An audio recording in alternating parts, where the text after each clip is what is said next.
June 6, 2013. Every monitor inside NSA headquarters suddenly flashes blood red. A classified slide titled PRISM has just leaked, revealing that Google, Facebook, Apple, and other tech giants have been secretly funneling your private data straight to the U.S. government. And that wasn't even the first bombshell just yesterday. Another leak exposed that the NSA was logging every Verizon phone call. 120 million Americans tracked like criminals. "We hope you enjoy," the slide said. The world's most powerful spy agency, $10 billion budget, 30,000 employees, just got exposed by one person. A 29-year-old who forced the United States government to admit it had lied to 300 million citizens. 7 years later, a federal court would rule the NSA's phone program illegal, stating intelligence leaders were not telling the truth. But how did a junior tech contractor get access to the crown jewels of American intelligence? And why did he risk his life, his freedom, everything, to show the public what their government was hiding? The answer begins 3 months earlier, in a windowless room in Hawaii, where the impossible was about to unfold. Spring 2013. Oahu, Hawaii. Paradise on the outside, palm trees, white sand, perfect 78-degree breezes. Inside a concrete NSA facility, under fluorescent lights, Edward Snowden sits downloading the unthinkable. He's supposed to be nobody, just another IT contractor for Booz Allen Hamilton. One badge among thousands. 29 years old, looking even younger. Forgettable by design. And that's exactly why no one notices what he's doing. Each morning, Snowden badges into his windowless office, logs in, and watches the digital lives of millions stream across his screen. Not metadata, not rough summaries. Actual emails, real conversations, your Amazon orders, your 2 a.m. Google searches, that medical question you erased before hitting enter, every shred of your online life. He stumbles on PowerPoint slides so secret most members of Congress have never seen them. One slide lists the tech companies you trust as silent data suppliers.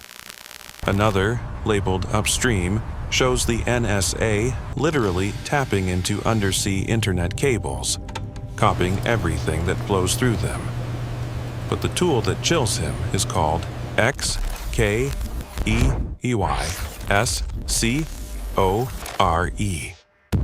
Its training manual brags it can capture nearly everything a typical user does online. Curious what your ex is up to? Type her email. Boom. Full access to her digital life. No warrant. No oversight. Just one analyst's curiosity. 3 weeks earlier, March 2013, Snowden watched something he couldn't unsee. Director of National Intelligence James Clapper sat before Congress. A senator asked, "Does the NSA collect any type of data on millions of Americans?" Clapper answered, "No, sir, not wittingly." Snowden stared at the TV in disbelief. He was holding absolute proof the NSA collected data on everyone. Your texts, your calls, your GPS location. All stockpiled in giant data centers in Utah, searchable forever. Night after night he couldn't sleep.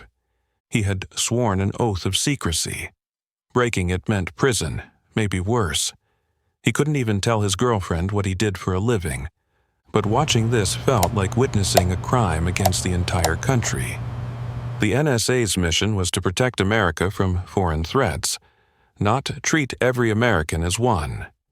What finally breaks him is imagining his young nephew growing up in a world where every mistake, every private moment, every breath online is recorded and stored permanently.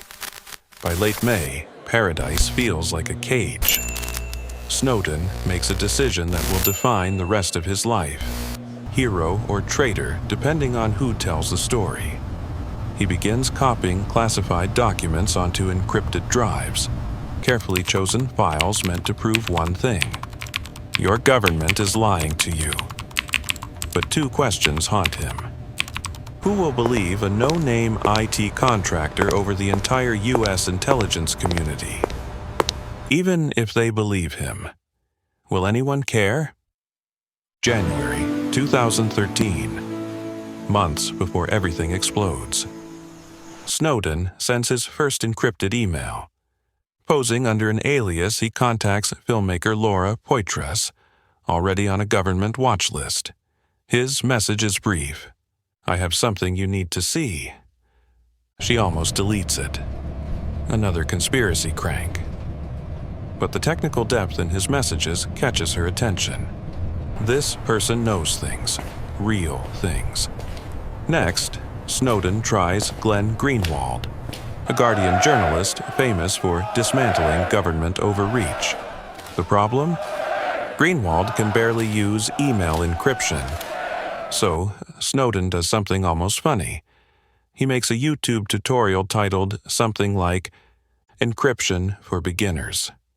He sends it anonymously. Nothing. Greenwald ignores it for weeks.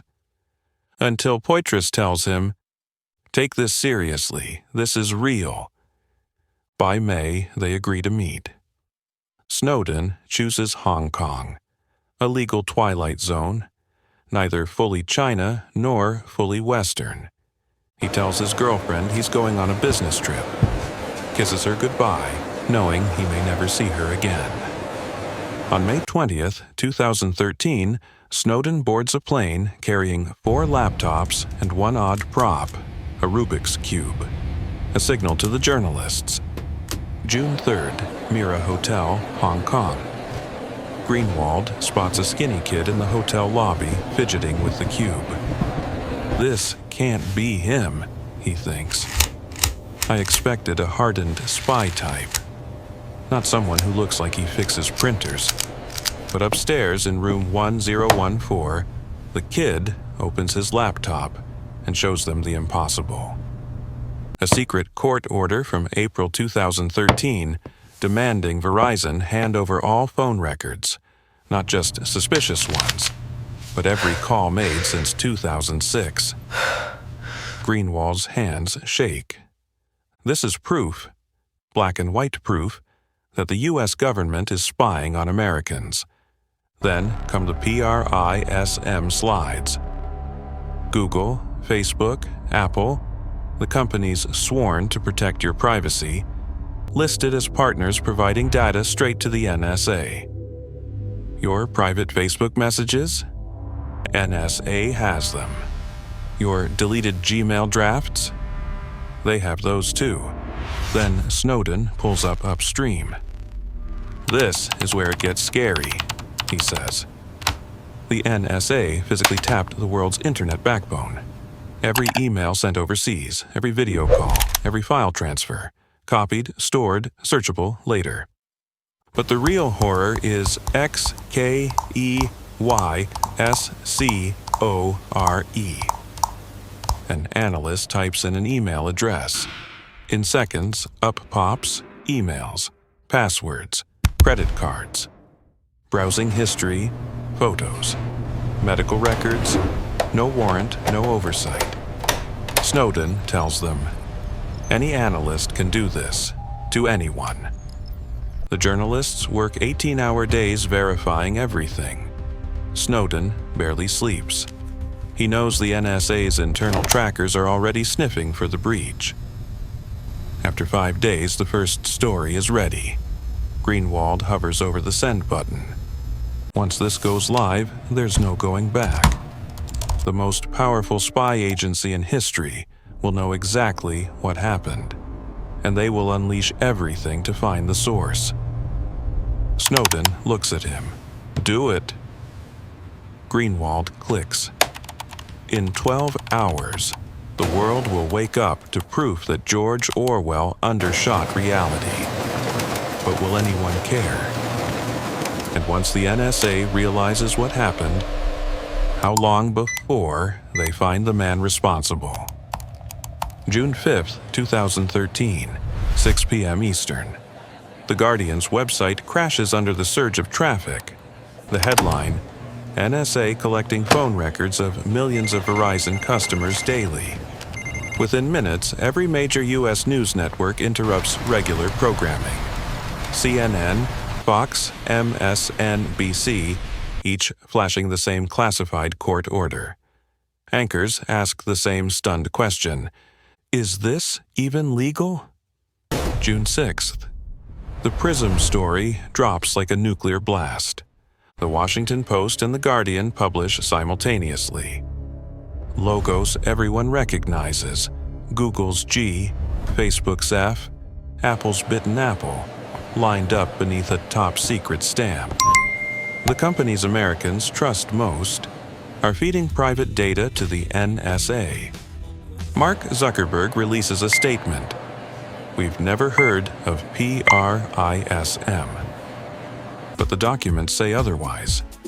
Someone is lying, and everyone can see it isn't Snowden.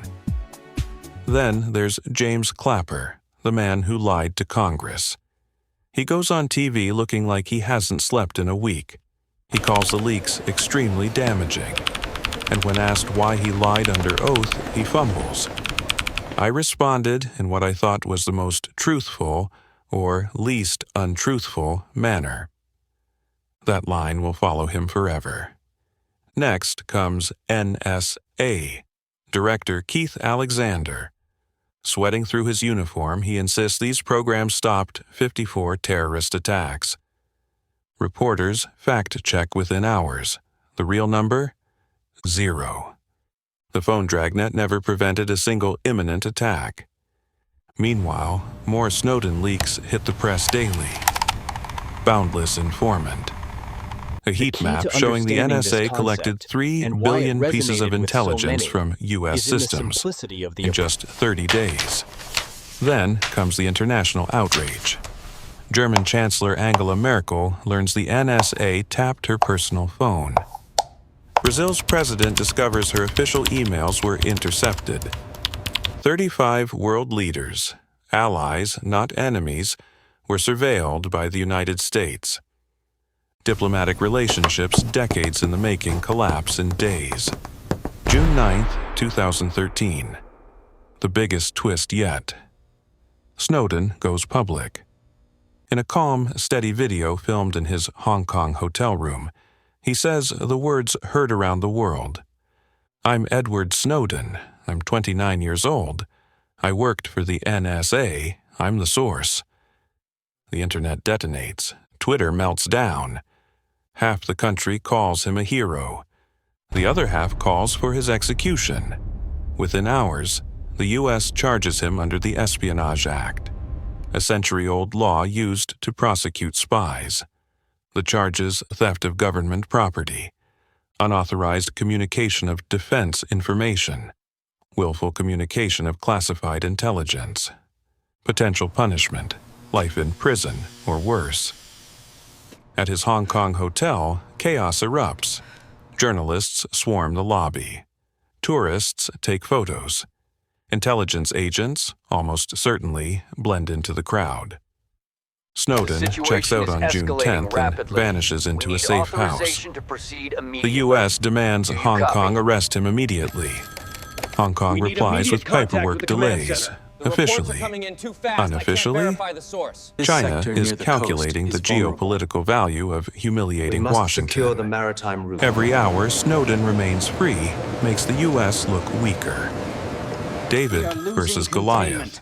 If Goliath had satellites, drones, and a global surveillance net. Where in the world can one man hide from a government that sees everything? June 23, 2013, 5 a.m., Hong Kong International Airport. Among hundreds of passengers boarding Aeroflot Flight SU-213 to Moscow, one man carries nothing but fear and 4 laptops. Edward Snowden approaches security. Cameras track him instantly. Facial recognition pings. Washington screams into Hong Kong's inbox, "Stop that plane!" Please, Hong Kong down. replies, Let us "What discuss plane? this over We tea." see no issues here." Translation: Beijing just flicked Washington on the forehead. The plane lifts off. Snowden is airborne, belonging to no nation, precisely where he needs to be. The plan, designed by WikiLeaks' legal team, is simple. How did they get Land in the Moscow. secretary now? Don't We are enter losing Russia. control of the situation Stay on the in ground. international transit. Catch a connecting flight to Ecuador or Iceland, a place without an extradition treaty. But the plan assumes one thing, that the U.S. follows the rules, which, at this point, seems wildly optimistic. Sheremetyevo Airport, Moscow. The moment Snowden lands, the U.S. cancels his passport. Cancelled, not suspended. He's now stateless, a human being with no legal nationality. He can't enter Russia. He can't leave Russia. He can't buy food. His credit cards are frozen. For 40 days, Snowden sleeps on airport chairs designed to prevent sleeping. He survives on vending machine snacks. Russian school kids take selfies with that spy guy. Meanwhile, the United States pressures every ally, every partner, every airspace corridor. And then comes the most insane geopolitical moment of the entire chase. July 2nd, 2013. Bolivian President Evo Morales is flying home from Moscow. A rumor spreads that Snowden might be on board. Within hours, France, Spain, Italy, and Portugal close their airspace to a presidential jet. That's like forcing Air Force One to land, because someone thinks a whistleblower is hiding in the bathroom. The plane is forced to land in Vienna. Austrian officials board and search it. No Snowden, just an outraged head of state. Morales says, "This was kidnapping. If they do this to a president, imagine what they'd do to him." August 1st, 2013. The plot twist no one predicted. Russia grants Snowden temporary asylum, not because Putin loves whistleblowers. He absolutely does not. But humiliating America, that's priceless. Snowden finally walks out of the airport wearing the same T-shirt he arrived in 40 days earlier, into a country he never intended to set foot in. President Obama cancels a summit with Putin. U.S. media declares Snowden a Russian agent, except he's not. He's just a man who ran out of airports. Russia isn't his choice. It's his only option. The alternative was a black site prison, or a fate worse. But the cost is enormous. Snowden will never see his family again, never go home, never live a normal life. He traded everything for one thing, the truth. But was it worth it? And what happens when the most powerful intelligence agency on Earth decides to make an example of someone? The aftermath splits into two Americas. In one version, Snowden is a traitor who endangered national security, helped terrorists, and weakened U.S. intelligence.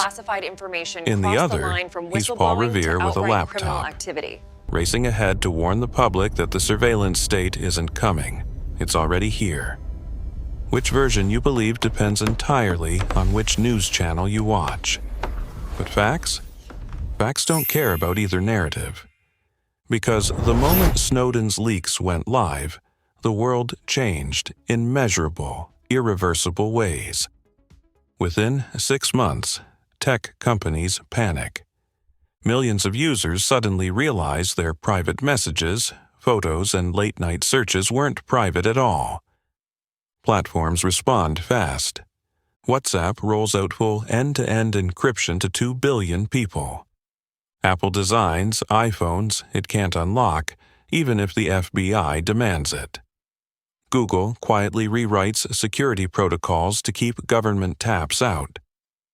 Snowden's leaks made mass surveillance dramatically harder, ironically weakening the NSA's own tools.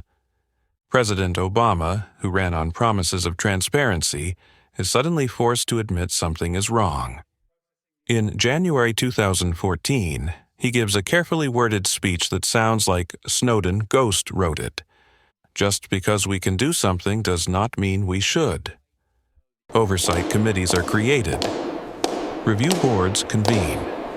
The administration pretends these reforms were the plan all along, but everyone knows why this is happening. The real turning point comes June 2015. Congress passes the USA Freedom Act, ending the NSA's bulk phone collection program, the exact program Snowden warned about. It's the first time in U.S. history Congress has restricted intelligence agency powers because of a whistleblower's disclosures. Outside the U.S., the ripple effects are seismic. Brazil starts building its own internet routes to dodge U.S. interception. Germany freezes intelligence cooperation with the NSA. Europe passes strict privacy laws with billion-dollar fines. China and Russia weaponize the leaks as propaganda, proof the U.S. spies on everyone. Meanwhile, tech companies try to act outraged publicly, while quietly complying with secret government orders behind closed doors. Then comes Snowden's vindication. September 2, 2020. A U.S. Court of Appeals rules the NSA's phone program illegal. The judges go further. It violated the Constitution. It never stopped a single terrorist attack. Intelligence officials who defended it were not telling the truth. Snowden tweets from Moscow. I never imagined I'd live to see our courts condemn the NSA's activities as unlawful. The intelligence community, meanwhile, repeats its stance. He's a traitor who damaged national security. Their evidence? Classified. Trust us, they say. The same people who lied about weapons of mass destruction, torture, drone strike casualties, and yes, mass surveillance, until Snowden exposed it. Today, Snowden lives somewhere in Moscow. He has a Russian wife, a child, Russian citizenship he never wanted, a life he never planned for. He appears at conferences through encrypted video, refuses speaking fees, and still insists he did the right thing. He cannot come home, he likely never will. If he returns, he faces the Espionage Act, a law that forbids him from explaining his motives in court. His life is effectively a sentence of permanent exile. The debate around him will never end. Hero? Traitor? But the real question isn't about Snowden. The real question is, do you have more privacy or less because of what he did? Because whether you love him or hate him, one truth is impossible to deny. We should analyze this. Before Edward Snowden, mass surveillance was invisible. After Edward Snowden, it became undeniable. And speaking of shadow wars, if you think the NSA story is unbelievable, wait until you hear about the hackers who stole the NSA's own cyber weapons, auctioned them to the highest bidder, and unleashed ransomware that crippled hospitals, airports, and governments across the world. A story far stranger and far more devastating than anyone wanted to believe.